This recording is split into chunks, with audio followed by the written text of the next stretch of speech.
but evil lurks in the hearts of men. The shadow knows.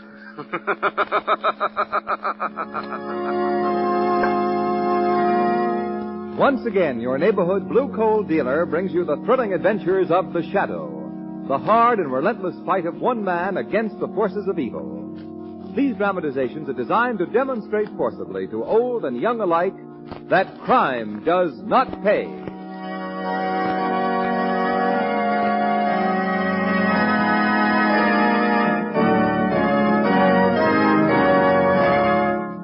Friends, here's a very important way that you can help the war effort.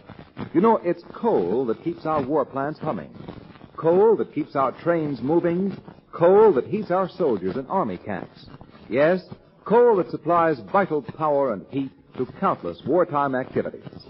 So you can make an invaluable contribution to the war effort this winter by cutting your coal consumption to the absolute minimum. Start your personal coal conservation program this simple way. Hold your fire. Don't let the first chilly snap send you down to the furnace. Use the fireplace. Wear warmer clothing. Wait 2 or 3 weeks later than usual before starting your furnace. The coal you save now will help the home front and the war front, and it will help you keep warmer in the really bitter months to come.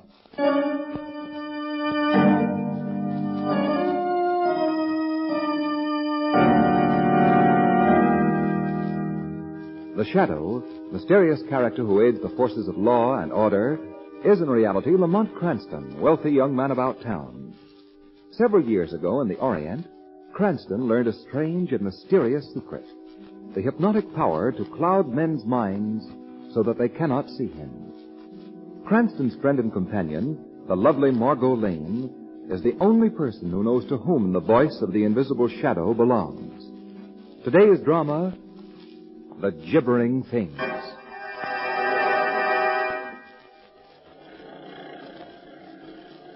Well, nature puts on quite an autumn show up here, Margot. Yes, doesn't it, Lamont? Yeah. All New Hampshire's pretty country at any season, folks. Are we nearly at our destination, driver? Almost. About 1.5 miles more, and we'll be at the Haunted Woods. Huh? Haunted Woods? Yes, sir. Place you've hired me to drive you to is just this side of them. Oh, Aunt Susan never told me that she lived near any haunted woods, Lamont. Miss Susan Prentice, your aunt, ma'am? Yes, Mr. Cranston and I are going to spend the weekend with her. Oh, that'll be a fine rest for you. Well, those haunted woods don't sound quiet or restful. Well, they won't bother you none. Leastwise, I've never been bothered in them. Neither was your aunt or Professor Surgoff, who lives smack in the center of them. Why are they called the Haunted Woods? Well, it's said that quite a few fellas have gone into them woods and completely disappeared. There was 2 lumberjacks and 4 or 5 harvest hands. Shucks, I figure they simply walked into the woods on one side and out the other. Your logic is spoiling a nice mystery, driver. Oh, I figured a natural explanation for the gibbering things, too. The gibbering things? Ever so often, the doggonedest noise is heard from them woods. A funny, squeaking, chattering kind of noise. Don't sound like it was made by either man or beast. The folks say it's made by things. You figured that it's not made by things? Mister, that gibbering noise is made by monkeys. Monkeys? In New Hampshire. Yeah, Professor Surgoff's got a couple at his place that he's brought up from South America. I admit I don't know how their squeaky little voices can be heard so far away from the professor's house. But them monkeys is the only natural explanation. Are those the haunted woods ahead of us now? Yes, ma'am. That's them. Heavens. What's that? Something screamed in those woods. Yes, that was just an old screech owl. There it is again. Well, screech owls don't make their home this far north. They must have been brought up here like the monkeys you mentioned. That's right. It's another pet of Professor Surgoff's. Here's Miss Prentice's place. Oh, Lamont, what a lovely little house. I'll get your luggage out the back. Here, let me help you, Margot. Thank you. Step directly on these flagstones. The ground's pretty wet. We had some thunderstorm today. Started early this morning and pulled down telephone wires and raised all kinds of nests. That's so? Really? Yes. Why, I'd like to wait and say howdy to Miss Prentice, but as long as I'm out this way, I want to drop off a package at Professor Surgoff. Getting late, and I'd like to be in and out of them woods before dark. Not because of the gibbering things. Well, shucks, no. Just that the road through there is pretty terrible. A fellow wants daylight to get over it. I'll stop off on my way back from the professor's, see if your aunt wants anything fetched from the village. My next trip. So long. So long. You never told me your aunt was deaf, Margot. Deaf? Well, she isn't. Well, she can't be at home then after this noisy arrival in front of the door. But it is funny that she hasn't... Aunt Susan! Aunt Sue! You sure she expected us today? Of course. Oh, the door's unlocked. Let's go in, Lamont. She must have stepped out for a moment. For a long moment. Let's have a look around. You take a peek at the kitchen. All right. Everything here is tidy, shipshape, and deserted. Well, the kitchen door's been left unlocked. Well, evidently your aunt didn't intend to be gone very long. Well, what do you suppose has happened to her? Oh, chances are your aunt left here this morning, pay a brief call to some neighbors, and she was forced to stay there by the storm. I was beginning to think Aunt Sue had been swallowed by those gibbering things in the haunted woods. We have Mr. Doremus' assurance those gibbering things are vastly overrated. What's that? Now, listen. It's the gibbering from those woods. It's from deep in the woods. Doesn't sound like the chattering of any monkey that I've ever heard. Lamont! Could that be the screech owl again? That cry sounded human. It's like a scream of mortal terror.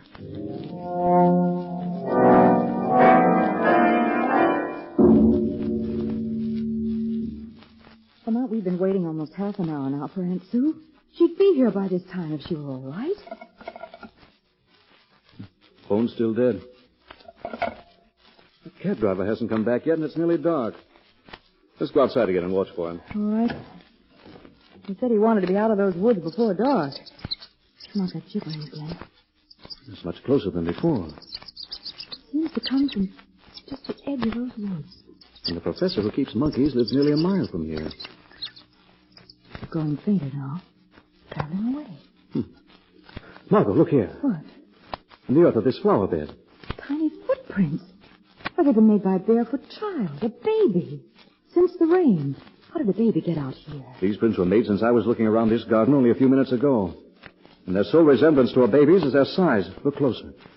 No child could walk upright on feet that left these impressions. They're deformed. Yes, I see now.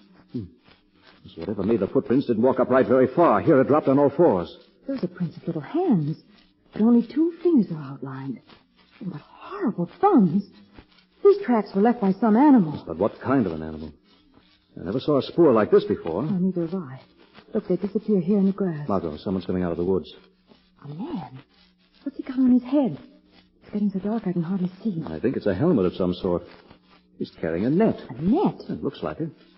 Seems to be hunting for something. Hello there. Hello. Who are you? We're about to ask the same question. My name is Sergov. Alexander Sergov. Lamont, he may know. I'm Margot Lane, Miss Prentice's niece, Professor. Miss Prentice's niece? Yes, and this is Mr. Cranston. We just arrived to spend a few days with Aunt Susan, and she's not here. I have not seen Miss Prentice for several days. Was she expecting you and Mr. Cranston? Yes, she was. Professor, if I'm not too inquisitive, what do you hunt with a net at this time of night? I keep a small zoological collection, Mr. Cranston, and one of my little animals escaped this afternoon, and I was searching for it with my net. Dangerous animal? I see you're wearing heavy gloves. It was a small ape with sharp little teeth that can, what you call, nip very painfully.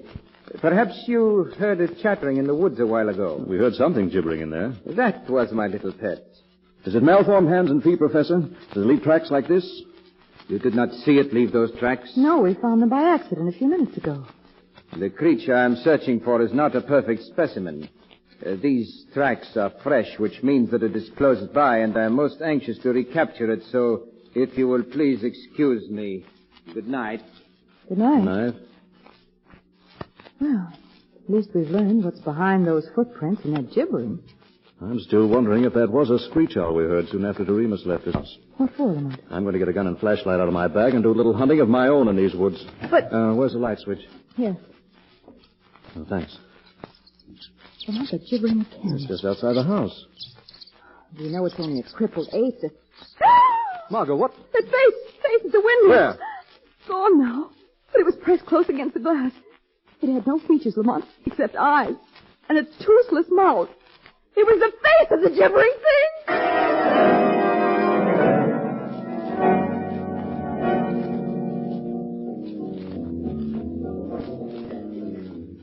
Lamont, turn your flashlight on those trees as well as on the road. That gibbering thing may be in these woods. As I'm watching, Margot. There's only one set of tire tracks in this road, so Doremus traveled it only one way. You sure, Margot, that the face of the window had no features? It was just pink, bald flesh with tiny pig-like eyes and grinning, toothless gums. What could it have been? If you weren't having a nightmare, I don't know.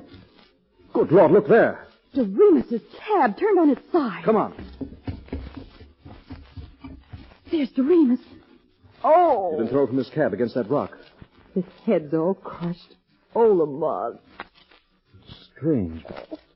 There's no blood around the wound. No blood. Someone or something has washed it absolutely clean. Look at his throat. Big bruise mark. His fall from the cab didn't do that. No. Looks as though some terrific suction had been applied by something like a giant leech. That thing with the toothless mouth. Lamont, you've got to find out what that gibbering monster is. It may have killed Aunt Sue as well as Doremus. Come on back to your aunt's house. After I see you locked safely inside, Professor Sirgoff is going to receive a visit from the Shadow.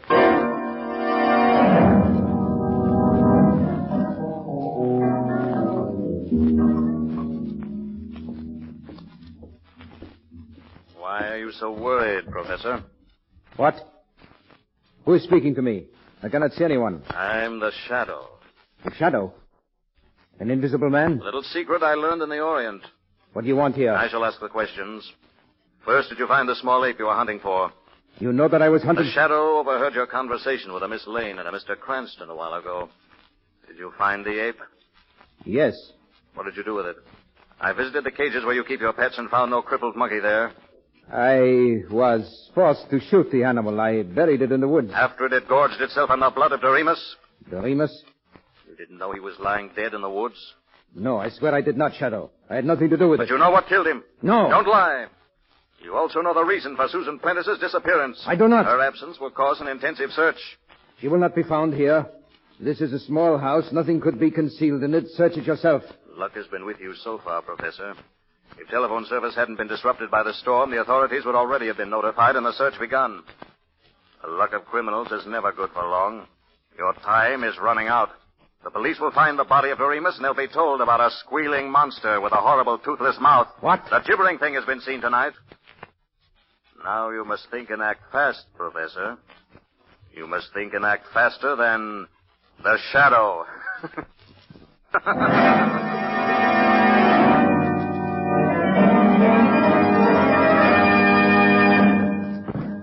Friends, if you heat your home with coal, listen.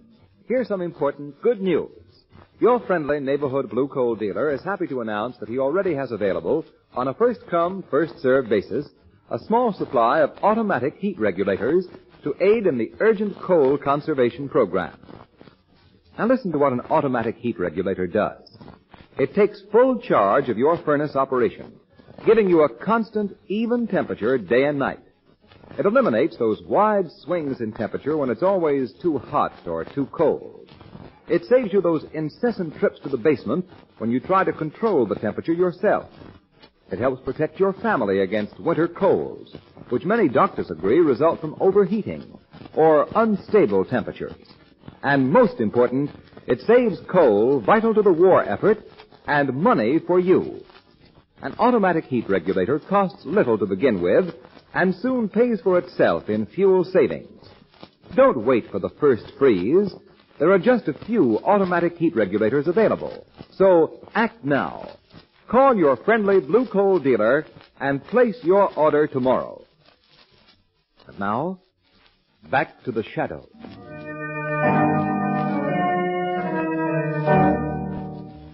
Lamont, did Professor Sirgoff tell you anything when you visited him as a Shadow? I didn't expect him to, Margot.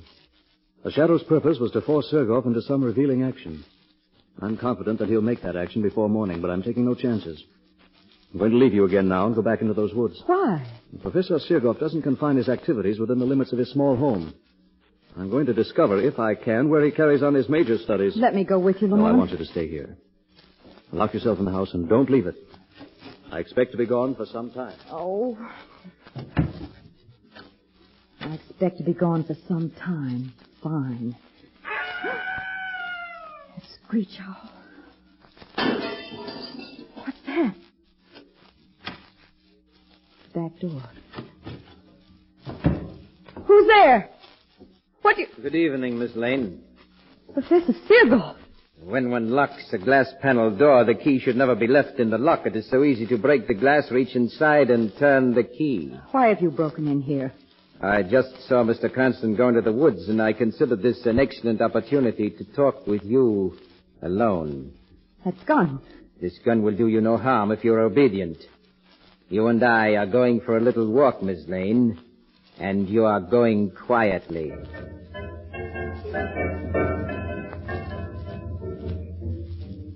Where are you taking me through these woods? You'll soon learn. Here's our stopping place. There's nothing here but trees and that big rock. Yes, watch that rock. It's swinging out like a door. It is a door to a very secret natural cave below. Ladies first, Miss Lane. I won't go down to that darkness. You need not go in darkness. We have electric light here. Step in, Miss Lane. I wish to close my bulky door. No, Do not try my patience. Go. Oh. Now, down these stairs. And you can see my little refuge. Gibbering cries. A little welcome for you. And hideous things that make them are behind that door. Hideous things, so you saw the little creature that escaped tonight? It pressed its awful face against the window.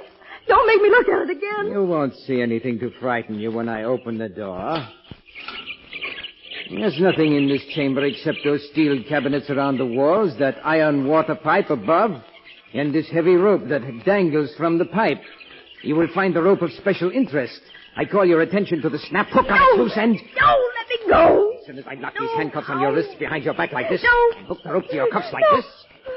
Now, I let you go. Nicely tethered. What are you going to do to me here? I shall satisfy your curiosity about the gibbering things.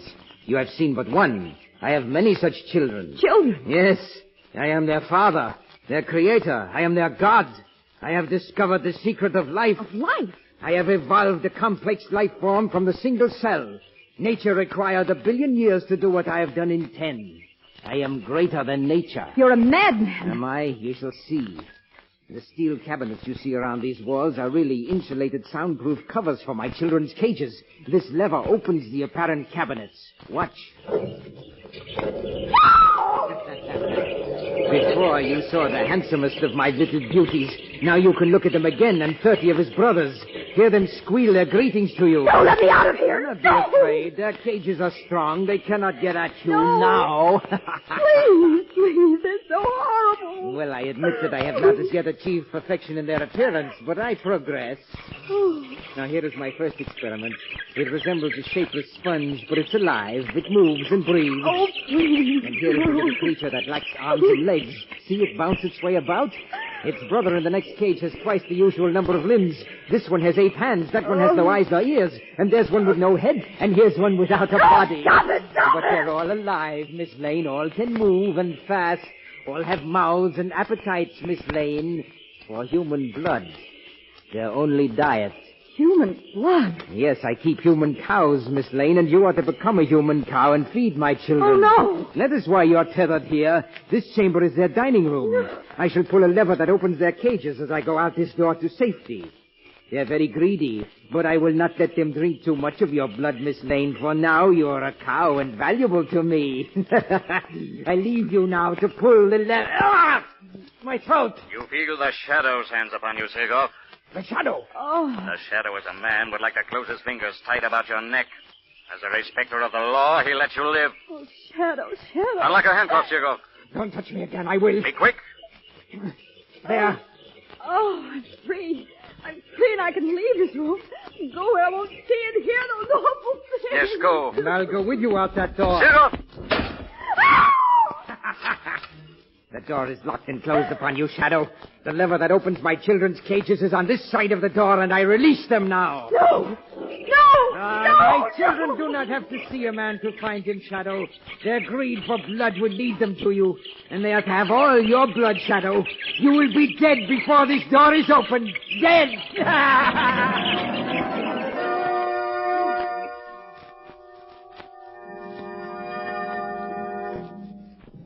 It is now half an hour since that door was closed upon our former friend, the Shadow.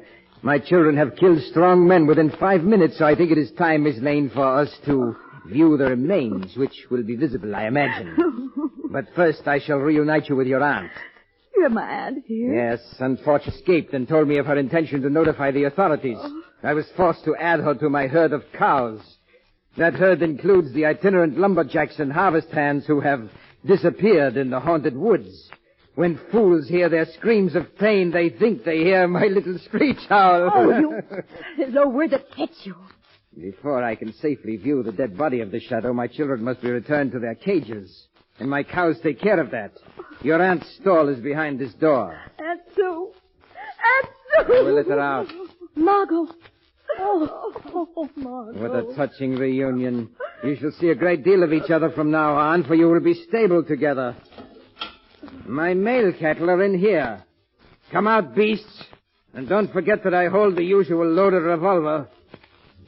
Oh, poor men. Yes, my male cattle aren't as healthy-looking as you and your aunt, Miss Lane, but they have been here a long time. They're walking skeletons. They still manufacture blood. That's all that matters. Fall in line, beasts. You with them, female cattle. No. Fall in line. Oh, come, Margot, come. There's nothing we can do. You're learning fast, Miss Prentice. Now march, all of you, to the feeding room. You ought to have an easy time tonight. My children have been fed and well.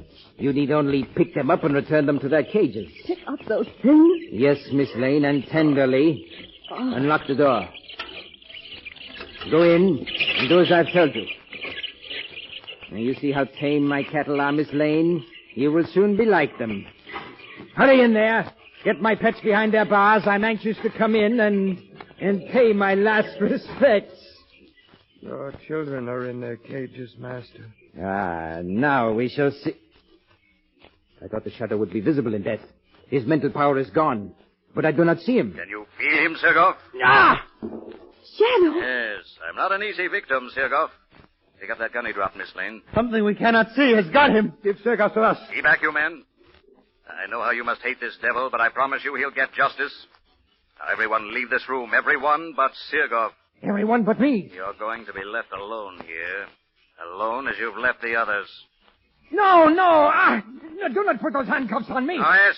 They're locked behind your back. Now, No, not that tether rope. Do not hook me to that. the way you fastened others. Yes, we can do to him what Now, he's get done to out of us. this room, you men. We're leaving Professor Sergov with his children. We'll turn the vampires loose on him. No, do not open those cages. Do not turn them loose on me. Please, Shadow, please. You're safe, Sergov. The cages won't be opened. Did you say, Shadow, that those cages won't be opened? That Sergov is safe? He's safe from those things he created. That room will be Sergov's prison until the police arrive to take him to another. Police? Prison. Shadow, you promised us that devil would get justice. He will. But the law must fix his punishment. We've been Sergov's slaves. His cattle. Those things he made have fastened on our flesh. They drank our blood. We want no police. We want no law. We want no law. They have no punishment to fit that devil's crime. We'll attend to Sergov. And we are. You men have suffered here, but you're civilized men. You must abide by rules of order, not by instincts of revenge. We're no longer men. We're cattle. Sergov has made us beasts. And there are many of us, Shadow. You are only one. Keep away from that door. We didn't want to open the door, Shadow. We only wanted to lock it. And we have locked it.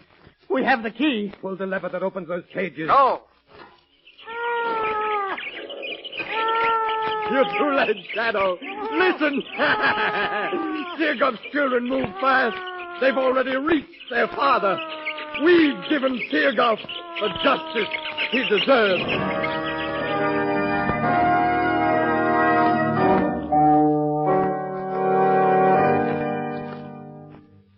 Well, Margot, Sergov's cattle were too many and too quick. But Sergov won't put the state to any expense. Your aunt's safe in her home again. And his children... Those men just trampled them after you finally forced that door. And I'm not sorry things happened as they did. Seargoff was going to turn those gibbering things loose on me. Well, he did turn them loose on the Shadow. Lamont, you haven't told me why the Shadow wasn't killed by those monsters. Well, Seargoff made a serious mistake. When he left other victims in that room, their hands had been secured behind their backs and fastened to the tether rope. The Shadow was free. One end of the tether rope was attached to an iron pipe near the ceiling. Well, he took a moment to loop the other end with its heavy hook over the pipe and fasten it. And seated in that swing, the Shadow was well above the reach of the little vampires. When you were locked in that room, I was sure it meant your death. One can never be sure of anything, Margot. You know, when I was invited to your Aunt Susan's, as I recall, I promised myself a quiet, restful weekend. Yes, I remember.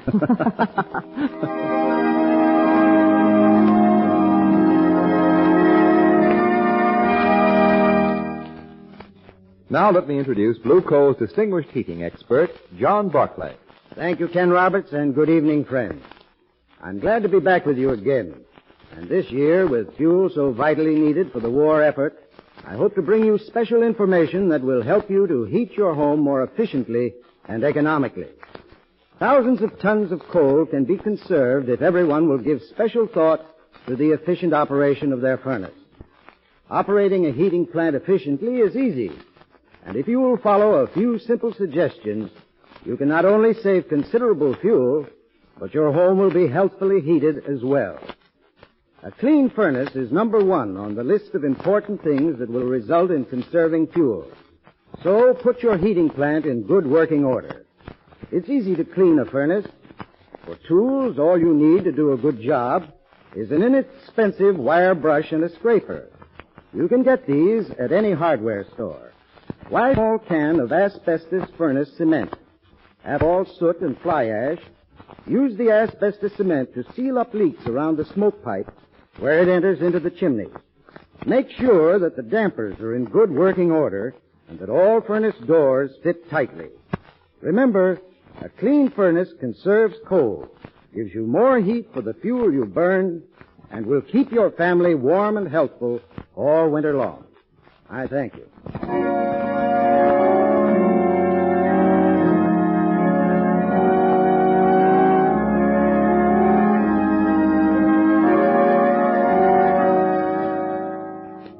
The Shadow program is based on a story copyrighted by Street & Smith Publications. The characters, names, places, and plots are fictitious. Any similarity to persons living or dead is purely coincidental. Again next week, the Shadow will demonstrate that the weed of crime bears bitter fruit. Crime does not pay. The Shadow knows.